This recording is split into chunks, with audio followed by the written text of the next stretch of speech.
പൊള്ളുന്ന വെയിലിൽ പാലുൽപാദനം വലിയ തോതിൽ കുറഞ്ഞതോടെ ക്ഷീരകർഷകർ കടുത്ത പ്രതിസന്ധിയിൽ.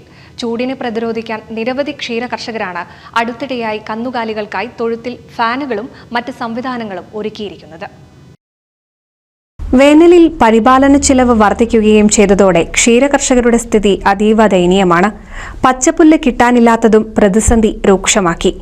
കടുത്ത വേനൽ ചൂടിൽ കറവ പശുക്കൾ തളർന്നു വീഴുന്ന സംഭവങ്ങളും സാധാരണയാണ്. ചൂട് കൂടുന്നതിനനുസരിച്ച് കിതപ്പും കൂടും. വായിൽ നിന്ന് നുരയും പതയും വരും. ഇതിനൊപ്പം നീർക്കെട്ടും പനിയും ബാധിക്കുന്നതോടെ കന്നുകാലികൾ തികച്ചും അവശരാകുന്ന സ്ഥിതിയും നിലവിലുണ്ട്.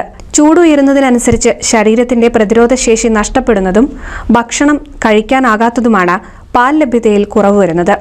പശുഫാമുകളിൽ താപനില ഉയരാതെ സൂക്ഷിക്കാൻ ഫാനും തൊഴുത്തിന്റെ മേൽക്കൂര തണുപ്പിക്കാൻ വെള്ളം സ്പ്രേ ചെയ്യുന്ന സംവിധാനവും പല കർഷകരും ഒരുക്കുന്നുണ്ടെങ്കിലും പാലുൽപാദനത്തിൽ വലിയ കുറവ് സംഭവിച്ചതായാണ് ക്ഷീരകർഷകർ പറയുന്നത്.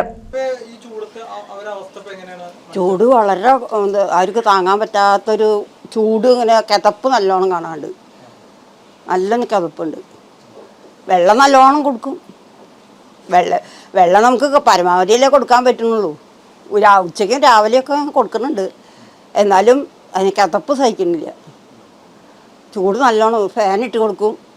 ചൂടിന്റെ കാഠിന്യം വർദ്ധിച്ചതോടെ രാവിലെ 11 മുതൽ വൈകിട്ട് 4 വരെ തുറസായ സ്ഥലങ്ങളിൽ കന്നുകാലികളെ മേയാൻ വിടരുതെന്ന് ഉൾപ്പെടെയുള്ള അറിയിപ്പ് മൃഗസംരക്ഷണ വകുപ്പ് നൽകിയിട്ടുണ്ട്. എങ്കിലും പലയിടങ്ങളിലും ഇത് പാലിക്കുന്നില്ല എന്നതാണ് വാസ്തവം. NCV news, Thrithala.